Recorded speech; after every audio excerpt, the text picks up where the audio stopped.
네, 안녕하세요. 자, 오늘은 여러분들, 지난번에 여러분들하고 같이, 우리 지구상의 생물은 그 5종류의 그 생물계로 나눌 수가 있다고 했잖아. 원핵 생물계, 원생 생물계, 그리고 이 원생 생물계에서 식물계, 균계, 동물계 이렇게 나누어졌지. 자, 그러면 오늘은 여러분들하고 같이 다양한 생물의 분류에 대해서 알아보는데, 원핵 생물과 진핵 생물을 한번 구분해보고, 진핵 생물은 여러분 조금 이따가 배울게. 그 다음에 지난번에 5종류의 계에서 이제 이번 단원에서는 원핵 생물계, 원생 생물계, 균계에 속하는 우리가 생물의 특징을 우리가 같이 한번 여러분들하고 공부를 해보도록 하겠습니다. 미역은 식물일까? 동물일까? 미역은 안 움직이니까 식물이겠지. 그럼 버섯도 식물이겠네? 근데 버섯도 식물이라고 하니까 좀 찜찜한가? 지식은 없지만. 근데 움직이지 않는다고 모두 식물일까? 라고 해놨죠. 미역이나 버섯은 생물의 5개의 분류 체계에 따르면 식물도 아니고 동물도 아닙니다. 그러면 이들은 어느 계에 속할까? 예전에는 있잖아, 모든 생물을 식물과 동물로 분류를 했어. 현미경이 근데 발달하고 여러 과학 지식들이 이제 늘어남에 따라서 식물이나 동물에 속하지 않는 생물들이 이제 발견되는 거야. 과학이 발전하면서. 그래서 이제는 지난번에 배웠다시피 식물과 동물의 2개로 분류하던 방식에서 이제 5개 분류 체계로 바뀌게 되었거든. 그래서 미역은 어디에 해당하냐면 원생 생물계, 그리고 버섯은 균계에 해당해. 지난번에 여러분들이 그림 보면 김이나 다시마 있지. 미역이랑 가까운 것 같잖아. 그래서 원생 생물계에 해당한다라고 볼 수가 있어. 버섯은 균계. 자, 그러면 내용으로 한번 들어가 볼게. 생물을 구성하는 세포는 크게 원핵 세포와 진핵 세포로 나눌 수가 있대. 원핵 세포는 핵이나 미토콘드리아나 엽록체, 우리가 배우는 이 세포 소기관 있잖아. 여기나 세포 소기관이 없어.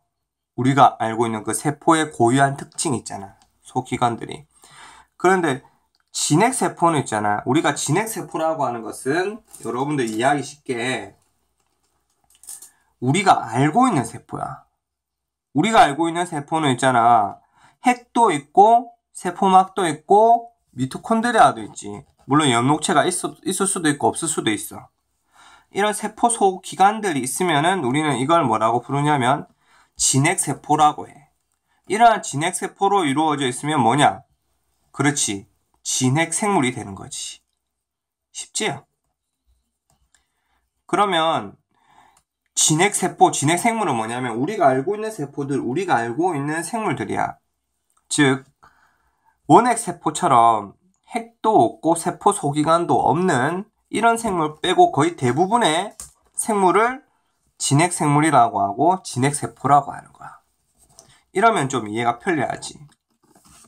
자, 그러면 미니 탐구를 통해서 우리가 원핵세포랑 진핵세포를 한번 구별해 보도록 하겠습니다. 좀 구조적인 차이점이 있어. 자, 원핵세포라고 하면은 여러분들 뭐라고 딱 2글자로 하면은 딱 이해하기 편하냐면 줄 쳐라. 여기다가 세균에다가 줄을 쳐봐. 세균. 이렇게 세균. 대부분의 세균들 있잖아. 원핵세포라고 볼 수 있어. 몇십억 년 동안 이 지구상에 살아남았지. 자, 그러면 진핵세포는 대표적인 단세포 생물 유글레나, 이렇게 편모라고 하고 있는 꼬리가 있지. 그리고 원뿔 모양의 바다가 아닌 민물에서 살고, 특이한 건 핵도 있고 엽록체가 있어. 광합성도 해. 광합성을 하는데 식물도 아닌 것이 움직여 막. 그러니까 동물적인 특징도 가지고 있지 막. 미토콘드리아도 가지고 있고요. 자, 그래서 원핵 세포는요, 한마디로 말하면 선생님이 세균이라고 했어요. 핵이 없고요. 미토콘드리아도 없고 엽록체도 없어요. 세포 소기관이 없어요. 간단한 구조로 이루어져 있죠. 근데 세포막은 보시다시피 있고 세포벽도 있는 것도 있고 없는 것도 있고. 근데 여기 보면 핵이 없다고 해서 유전물질이 없는 게 아니라 유전물질은 당연히 가지고 있어야 되고요. 그 진화를 하려면 생물 그 자식을 계속해서 낳으려면. 그래서 유전물질은 DNA는 당연히 가지고 있고 이건 세포막과 세포벽으로 둘러싸여 있는데 이 생물의 끝이 아니고 이 겉에가 있잖아. 이게 경기가 불분명합니다. 또 얘는 또 털이 많이 났네. 이거 선모라고 하고 편모도 가지고 있네. 꼬리도. 세균입니다. 하지만 이 유글레나 같은 경우에는 아까 쌤이 설명했던 것처럼 여러 우리가 알고 있는 세포 소기관을 가지고 있습니다. 진핵세포는 우리가 알고 있는 세포라고 해서 핵도 있고 미토콘드리아도 있고 연록체는 식물성 세포 같은 경우에는 있고 동물성 세포는 없고요. 세포막도 있고요. 그 세포벽이 있을 수도 있고 없을 수도 있습니다. 자, 어렵지 않죠? 자, 그러면 다시 한번 정리하면 원핵 세포는 핵이 관찰되지 않으며 막에 쌓여있는 구조물이 발달되어 있지 않아요. 여기서 보는 것처럼. 그리고 진핵세포는 핵도 있고 세포막도 있고 여러 세포 소기관이 발달해가지고 여기다 줄 쳐볼까? 원핵세포보다 구조가 복잡해요.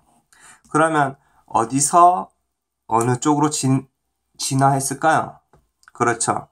지구상에서는 맨 처음 세균, 원핵세포 쪽이 먼저 등장해서 나중에 진화를 해가지고 이러한 진핵세포, 진핵생물이 되었겠죠. 마찬가지로요. 지난번 거 잠깐만 돌아가도록 할게. 자, 원핵생물계고요. 원핵생물. 원핵생물계에서 원생생물계로 진화했습니다. 얘네가 진핵생물이에요. 진핵세포로 이루어진 진핵생물. 그럼 이러한 진핵생물은요. 균계, 식물계, 동물계로 각각 진화됐어요. 즉 우리가 알고 있는 대부분의 생물, 원생생물, 식물, 균계, 동물계 이것들을 전부 다 진핵생물이라고 하는 거야. 쉽지?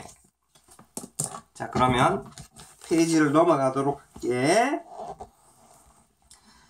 자, 그러면 이러한 세균과 같이 세균 하면 원핵세포를 떠오르세요. 세균과 같이 원핵세포로 되어 있는 생물을 원핵생물이라고 하고 유글레나와 같이 진핵세포로 되어 있으면 진핵생물. 우리가 알고 있는 대부분의 생물. 그래서 생물의 5개의 분류체계 속에서 이 원핵생물들을 하나로 묶어서 원핵생물계라고 하는데 선생님하고 같이 이 원핵생물계에 대해서 한번 알아보도록 하겠습니다. 이 원핵생물은 있잖아. 지구상에서 가장 성공적으로 적응한 생물 중에 하나로 생각할 수 있어. 정말 다양한 환경에 살고 있거든요. 자, 그래가지고 일단은 대표적인 예로 사람의 장에 서식하는 대장균 줄쳐주시고요. 그 다음에 폐렴균, 결핵균 이러한 세균들을 원핵생물계라고 하는데 질병을 일으킬 수도 있고요. 우리 기준에서 보면은. 하지만 여러분들 유산균 들어봤죠? 이 유산균을 젖산균이라고도 합니다. 그래서 김치, 치즈, 요구르트 등을 발효시키는 데 이용하는 인간에게 유익한 세균이죠. 그 다음에 광합성을 하는 남세균, 그리고 다른 생물은 거의 살지 않는 극한 환경에 사는 고세균도 있어요. 이러한 세균들이 어디에? 원핵생물계에 속하고 남세균은 엽록소가 있어서 광합성을 하면서 바다의 수중에 생활하고 있습니다. 그 다음에 고세균은요, 얘는 정말 지구상에서 지구가 멸망할 때까지 살아남을 것 같은 이유가 뭐냐면 극지방이나 화산 온천, 염분의 농도가 높은 곳, 여러분들 사해 아시죠? 사해. 저기 이스라엘 쪽에 있는 요르단, 염분이 아주 높은 그런 곳에서도 관찰되는 세균이 바로 고세균이에요. 정말 어떻게 보면 간단한 지구상에 거의 처음 등장한 생물의 종류에 속하면서도 정말 다양하게 우리 지구상에 퍼져 있습니다. 그래서 여기서는 원핵 생물은 거의 30억 년 동안, 30몇 억 년 동안 지구상에 살아온 생명체로서 주로 분열법 배웠죠. 여러분들 세포 분열하듯이, 체세포 분열하듯이 그렇게 분열해서 지구상에 살아남고 있습니다. 여기 대장균도 보이고요. 자, 그러면 고세균도 있나? 여기 고세균 봐봐. 생긴 게. 이 화산 온천에서 사는 생물이에요. 자, 그래서 최근에 연구에 의하면 시험 문제 내는 거 아니에요? 이 고세균은 개통상 원핵 생물균보다 진핵 생물에 가깝다는 사실이 밝혀져서 고세균계로 따로 분류하고 있거든. 최근의 과학은. 하지만 우리는 교과서대로 이 고세균을 아직까지는 원핵 생물계에 포함을 시키도록 하겠습니다. 그 다음에 여기 대장균 보이나? 대장균. 우리가 잘 아는. 그럼 대장균은 어디에 살까요? 대장에 살겠죠. 사람이나 동물의 이 대장에 사는데요. 보통 이 우리의 장 속에서 이 이염을 나타내진 않지만은 이 대장 이외의 다른 곳으로 가면 방광염이라든지 방광으로 가서 그 다음에 깔때기염, 신우염, 저기 신장 쪽으로 간다든지 아니 복막염, 그 배 쪽으로 가서 그 다음에 폐혈증 이런 걸 일으킬 수가 있거든요. 다른 장기 속으로 가서요. 그래서 여러분 선생님도 옛날에 어렸을 때 들어봤는데 뭐 5157이라고 뉴스에 많이 나왔어요. 526, 555 이런 게 있는데 이런 5157 같은 항원을 가지고 있는 대장균은 이 어린애부터 어른까지 이 설사를 일으켜 전염성이야 아마 이런 거예요. 그래서 병원성 대장균이라고도 합니다. 그런데 이 대장균은요 대부분 싹 다 끓이면 돼요. 그냥 60도씨 이상에서 20분만 가열하면 다 없어진대.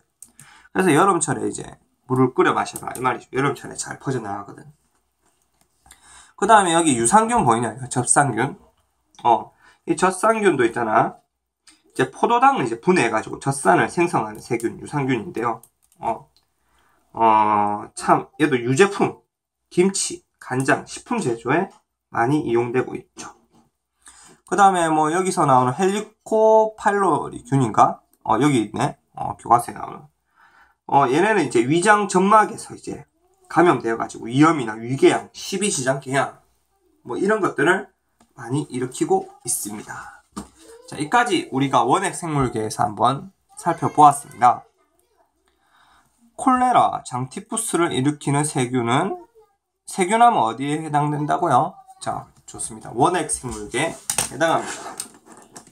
자, 그러면 넘어가 보도록 하겠습니다. 자, 이번에는 여러분들하고 같이 원생생물계에 대해서 한번 알아보도록 하겠습니다. 원생생물계. 이 원생생물은 있잖아. 식물과 동물로 완전히 분화되기 이전 단계의 생물이야. 아까 우리가 지난번에 그 그림 이거 다시 한번 보여주자면 이 그림이죠. 이 그림. 그러니까 식물하고 동물하고 분류되기 이전에 이 원생생물의 단계라고 볼 수가 있지. 그래서 가장 단순한 진핵생물이다 라고 볼 수 있어. 진핵생물 그리고 진핵세포로 이루어져 있는. 그래서 균계, 식물계, 동물계에 속하지 않는 생물을 모두 묶어놓은 게 이제 원생생물계야. 그래서 스펙트럼이 좀 넓다 이렇게 볼 수가 있어. 그래서 원생생물은 보시다시피 자, 크기가 작아서 현미경으로 볼 수 있는 단세포 생물부터 맨눈으로 볼 수 있는 아주 커다란 김이나 미역, 다시마처럼 다세포 생물까지 그 종류가 매우 다양하다. 그래서 이 원생생물에는 광합성을 통해서 스스로 영양분을 얻는 생물과 외부에서 영양분을 섭취하는 생물로 이렇게 나눌 수가 있다면, 자, 그러면 강합성을 하는 생물 한번 알아보도록 할게. 김이나 미역이나 다시마, 핵함, 이런 것들은 광합성을 하는 생물이야. 크기도 크고 눈에도 잘 보이고, 그래서 미역이나 다시마는 참고로 얘기하면 얘는 갈조류, 갈색을 띠는 갈조류에 해당하고, 그 다음에 김은 그 약간 빨간 계통을 띠는 홍조류에 해당한다라고 볼 수가 있습니다. 핵함은 이제 녹조류에 해당하겠지. 색깔에 따라 뭐 나눈다 이렇게 뭐 간단하게 생각하시고, 그 다음에 외부에서 영양분을 섭취하는 생물이 있는데요. 다른, 그러니까 단세포 생물들을 뭐 잡아먹거나 아니면 기생해서 살아가는, 운동기관을 이용해서 얘네들은 전부 다 움직일 수 있어. 뭐 아메바나 뭐 집신벌레나 뭐 유글레나나. 그래서 얘네들은 이제 운동기관을 이용해 움직이면서 미생물을 세포 내로 끌어들여 소화시킨다고 돼 있거든, 책에. 이게 잡아먹는다는 소리지 뭐. 그래서 유글레나는 엽록체와 운동기관이 모두 있어. 강합성도 하고 얘는 움직이기도 해. 자, 그 다음에 집신벌레의 특징을 먼저 살펴보도록 할게. 밑에 아메바, 집신벌레, 유글레나가 어떤 운동을 어떻게 움직이냐고 되어 있는데, 집신벌레는 일단 자 밑에 적어줘. 선모운동이라고 적어줘. 선모운동. 이 집신벌레를 잘 보면, 책에 자세히 보면 온몸에 미세한 털이 나 있거든. 이거를 선모라고 해. 선모. 그래서 얘네들 이렇게 생긴 있잖아. 집신벌레, 뭐 종벌레, 나팔벌레, 이런 털이 막 나 있는 것들을 선모충류라 하고, 그 선모를 이제 노를 젓듯이 막 움직이는 거야. 이해하기 쉽게. 그냥 노를 젓듯이 선모를 움직여서 이제 얘네들 이동하는 거지. 그 다음에 유글레나는 보면 뭐가 있냐면, 이 꼬리가 있지. 이 꼬리를 편모라고 불러. 편모. 그래서 편모 운동이라고 해요. 이 꼬리를 막 흔들어서 얘는 이동하는 거지. 그러면은 아메바는 무슨 운동을 하냐? 글자 그대로 아메바 운동을 해. 우리의 그 혈액안에 있는 백혈구도 비슷한 운동을 하는데, 몸이 커졌다 작아졌다 하면서 막 움직이는 거야. 몸이 그러니까 쉽게 얘기하면 몸이 변형되면서 막 움직인다라고 생각하시면 되겠습니다. 자, 이렇게 여러분들하고 같이 원생 생물에 대해서 한번 알아보았습니다. 자, 그러면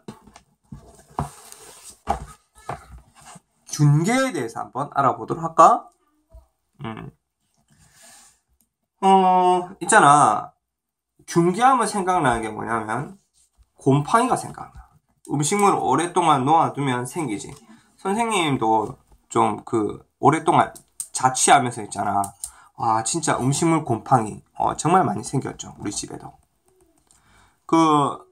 미운 우리 새끼에 보면 있잖아. H.O.T 출신의 토니안. 토니가 이제 제키의 누구지? 김재덕이랑 변호사 하는 친구랑 남자 3명에서 사는데, 냉장고 문을 여니까 진짜 곰팡이가 막 많은 음식물들, 곰팡이 없는 부분 먹고 썩은 음식 먹고, 그런 게 TV에 나오라고 생각이 나네.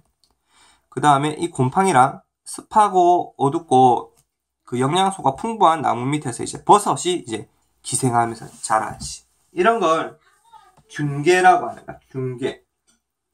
그래서 이 균계는 버섯, 곰팡이를 포함하는 생물군인데, 원생 생물에서 이제 진화했지. 근데 원생 생물 중에서 편모를 가지고 있는 계통으로부터 진화한 생물이래. 그리고 이 균류는 몸이 뭘로 이루어져 있냐면 있잖아. 균사로 이루어져 있어. 균사. 균사가 뭐냐면 가는 실이라고, 실사자를 써서 가는 실 모양으로 이루어져 있지. 막 실이 막 엉켜 있어. 그래서 균사로 이루어져 있으며 대부분 다세포 생물입니다. 하지만 책에는 안 나오지만 단세포 생물이 있어. 효모처럼. 그래서 여기는 다세포 생물이라고 이루어져 있는데 단세포 생물도 있어요. 대부분 다세포 생물이야. 그게 뭘로 번식하냐면, 자, 이게 1번이고 균사를, 2번은 포자로 번식합니다. 자, 얘는 씨앗으로 번식하는 게 아니라 포자로 번식해. 암수 구분이 없는 포자가 있잖아. 씨앗보다 좀 다른 특징이 뭐냐면 얘가 습한 데 살잖아. 균계가 보면. 그래서 막이 좀 두꺼워. 얘네들이. 그러니까 단단한 막에 둘러싸여 있어서 쉽게 건조되지 않게 하거든. 그래갖고 안에 영양분도 적대요. 그래서 습한 곳에서 싹이 나와서 새로운 개체로 자라나게 하려면. 자, 그 다음에 당연히 얘는 광합성을 하냐? 당연히 못하죠. 기생하면서 사는 애들이니까. 엽록체가 없어서 광합성을 하지 못하고 주변에서 영양분을 흡수해요. 이 균사를 이렇게 확대한 사진이고요. 자, 그러면 균류는 균사에서 분비되는 효소가 있대. 그래서 이 효소로 영양분을 분해해서 흡수한대요. 근데 많은 균류는 죽은 생물에 이제 딱 곰팡이하고 많이 피잖아, 맞죠? 영양분은 없지만 일부는 살아있는 동물, 식물의 몸에 붙어서 기생을 한대요. 균계에 속하는 생물에는 대표적인 이제 검은 빵 곰팡이, 붉은 빵 곰팡이겠죠. 색깔에 따라서 이렇게 됐고, 그 다음에 대부분의 곰팡이는 우리 몸에 안 좋다지만 우리 몸에 좋은 곰팡이들이 있대. 푸른 곰팡이, 누룩 곰팡이, 효모. 얘는 단세포 생물. 얘네들은 우리 생활에 유용하게 쓰이는데요. 푸른 곰팡이는 조금 이따가 소개해 줄 건데 페니실린의 원료가 된대. 페니실린은 우리 인류가 발견한 최초의 항생제인데 조금 이따가 알려줄게. 그 다음에 누룩 곰팡이는 어디? 된장. 우리가 잘 먹는. 그 다음 효모는 빵 같은 거 만드는, 술을 만드는 데 이용하는 아주 유용한 곰팡이입니다. 자, 미니 탐구해 보시면은 이거는 실험을 할까 말까 고민하다가 선생님은 개인적으로 하기 싫어요. 왜냐면 빵에다가 며칠 놔다가 곰팡이가 생기게 하려고 하거든. 그러면 보시다시피 곰팡이도 자세히 보면 여러 종류가 있어. 색깔로 우리가 딱 구분하자면 붉은 빵 곰팡이도 있고요, 검은 빵 곰팡이도 있고요, 색깔이. 자, 그래서 곰팡이가 딱 생기고 나면은 이 테이프 있잖아, 스카치 테이프에 살짝 곰팡이를 묻혀가지고 받침유리에 아예 붙여버려. 그건 실험하고 버리는 거지. 그거를 이제 붙여갖고 현미경으로 관찰하는 건데, 책에도 여러분들 뒷페이지에 있습니다. 곰팡이의 생김새는 뭐냐면 아까 위에서도 이렇게 보시다시피 균사로 이루어져 있습니다. 대부분. 그래갖고 막 포자같이 동글동글한 게 막 달려있고 그래요. 자, 그럼 뒷페이지로 넘어가 보도록 하겠습니다. 자, 그럼 곰팡이 알아보았다면 우리가 버섯에 대해서도 한번 알아보도록 하겠습니다. 버섯 하면 생각나는 게 뭐가 있어요? 여러분들? 송이가 있지, 송이. 선생님도 한문 선생님이 이제 송이를 본인이 재배를 어느 정도 하셔가지고 선생님도 맛을 봤거든요. 정말 향도 맛있고 막 그랬어요. 그 다음에 선생님의 처갓집도 이제 길 안에 계면산 휴양림 근처에서 이제 사과 농사는 안 돼 그 산 근처에서 이제 송이를 채취하면 선생님도 또 맛을 보고 그러거든요. 여기서도 여러분들 참고로 얘기하면 선생님이 이제 생물 쪽으로는 전공이 아니기 때문에 여러분들이 촌에 살면 더 잘 아는데요. 선생님이 책에서 얻는 지식으로는 송이버섯은 소나무 뿌리 쪽에서 이제 기생하면서 자라고, 표고버섯은 밭나무나 참나무 등에서 기생하고, 느타리버섯은 떡갈나무, 전나무 등에서 기생한다. 쌤은 이 정도로 이렇게 알고 있어요.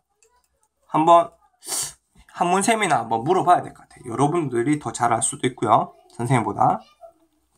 그러니까 버섯은 당연히 엽록체가 없어서 광합성하지 못하죠. 몸이 균사로 이루어져 있어. 그리고 버섯의 균사는 이 그림에서 보시다시피 땅 속에 막 있어. 그래가지고 주로 땅 속 일부가 땅 위로 나와서 뭉쳐져서 뭐가 되냐? 버섯이 되었다라고 할 수가 있지. 그래서 이 버섯은 보통 이 우산처럼 갓과 이렇게 자루로 일단은 구분되면서 이 갓 밑에 주름이 있어. 이 주름 사이에 뭐가 있냐면 동글동글하게 생긴 포자가 있습니다. 그래서 버섯에는 송이버섯, 표고버섯, 느타리버섯 이런 거 식용으로 이루어지고 영지버섯처럼 약재로도 쓰이고요. 그 선생님도 노루궁뎅이 버섯이라고 해가지고 위가 좀 안 좋을 때 그 노루궁뎅이 버섯 분말 가루 있잖아요. 그거를 이제 인터넷으로 사서 먹고 한답니다. 그 다음에 대부분의 또 많은 버섯은 있잖아. 여기 보시는 뭐 광대버섯, 파리버섯. 독성이 이게 광대버섯 나왔네. 독성이 많잖아요. 맞죠? 먹을 수 없는 것도 있습니다. 자, 보시면 여기 검은 빵 곰팡이 해갖고 다 이래 나오네요. 이게 많죠? 대부분 확대를 해서 보면. 그 다음에 푸른 곰팡이. 이거는 페니실린을 만드는 누룩곰팡이, 된장 만드는. 그리고 술이나 뭐 빵에 쓰는 효모, 송이버섯도 있네요. 우리 경북 지방에 많이 있는. 그리고 여기는 독버섯과 식용버섯을 어떻게 구별하는가 되어 있잖아요. 맞죠? 어떻게 구별할까? 뭐 독버섯은 되게 색깔이 밝고 화려하고 냄새도 좀 나고, 그 다음에 뭐 표면에 끈적끈적한 뭐 점액 성분이 있고 자루가 쉽게 찢어지는 경향성이 있다 라고 말을 해도 우리는 전문가가 아니기 때문에 잘 구분을 못합니다. 모르는 이유가 웃깁니다. 그냥 모르면 뜯지 마라, 이게 정답입니다. 전문가가 아니시면. 송이버섯은 나도 못 뜯겠다, 향 보고 막. 원액생물과 진액생물의 차이점을 써보자. 원액생물은 핵이 없고, 아까 교과서 했죠. 여기서 핵이 없고 세포 내 소기관이 없다, 발달하지 않는다. 진액생물은 핵이 있고 세포 내 소기관이 발달한다, 이렇게 하면 되겠죠. 자, 그 다음 스스로 확인하기 2번. 고세균 원액생물계, 집신벌레는 원생생물계, 누룩곰팡이는 균계에 해당합니다. 자, 그러면 여기서 끝내려고 하다가 끝내지 말고 우리가 항생제의 발견에 대해서 한번 알아보도록 하겠습니다. 이거는 여러분들 그 책에 나오든 말든 여러분들이 반드시 꼭 알고 있어야 됩니다. 아주 유명하거든요. 지난 세기가 시작된 1900년 당시 선진국 사람들의 평균 수명은 40세 정도였는데 2000년대에 들어서는 평균 70세 이상인데, 대표적인 이유 중 하나가 정말 중요한 항생제의 발견입니다. 항생제는 미생물에서 얻은 물질인데 다른 미생물의 생장을 억제하거나 죽일 수 있는 물질이라고 합니다. 최초로 발견된 게 페니실린. 자, 페니실린을 최초로 발견한 과학자는요, 영국 사람인 플레밍입니다. 이 플레밍은 있잖아, 배양 접시에 미생물을 키우면서요, 포도상구균이라고 이 미생물의 성장을 억제하는 물질을 찾는데 관심이 아주 많았어. 그러다가 1928년에 여름에 플레밍이 있잖아, 포도상구균을 기르던 접시를 있잖아, 밖에 놔두고 휴가를 다녀왔는데 푸른 곰팡이가 자라 있었어. 근데 자세히 보니까 푸른 곰팡이 주변은 이 세균이 있잖아, 포도상구균이 깨끗하게 녹아 있었어. 그래서 이걸 또 연구를 막 했는 거야, 플레밍이. 그래 가지고 이 푸른 곰팡이에서 어떤 물질이 항균 작용을 한다는 사실을 알고 이 세균들을 없애주는 거지. 그래서 이 이름을 페니실린이라고 붙였대. 근데 이 페니실린에 있잖아, 포도상구균 외에도 여러 종류의 세균에 대해서 항균 작용합니다. 연세상구균, 내수막염에 대한 세균, 임질에 대한 세균, 이런 등등. 자, 그래서 이 페니실린 있잖아, 또 다른 약물들의 대체로 취약한 페니실린을 인간에게 사용해도 해가 끼치지 않는 사실까지 발견했습니다. 동물 실험도 하고요. 나중에는 있잖아, 이 페니실린이 이제 묻히려고 하다가 그 호주 출신의 이제 여기 나오는 이제 플로리라고 있어요. 플로리. 그 다음에 또 한 놈 더 체인과 함께 노벨상을 받았는데요. 플로리 같은 경우에는 이제 체인을 이제 강사로 채용을 했어. 둘이 막 연구를 해가지고요. 그 플로리는 대량 생산하는 방법을, 그 다음에 페니실린을 환자에게, 인간에게 적용하는 방법을 체인이 이렇게 각각 발견하면서 1941년에 처음으로 있잖아. 인간에게 페니실린이 투여되고 효과가 나타나고 2차 세계대전 터지면서 막 상용화되면서 있잖아. 1944년, 45년 우리나라 해방될 때 많은 사람들을 살릴 수 있었습니다. 정말 훌륭한 사람들에 의해서 이러한 페니실린이 발견되었습니다. 자, 오늘 여기까지 할게요.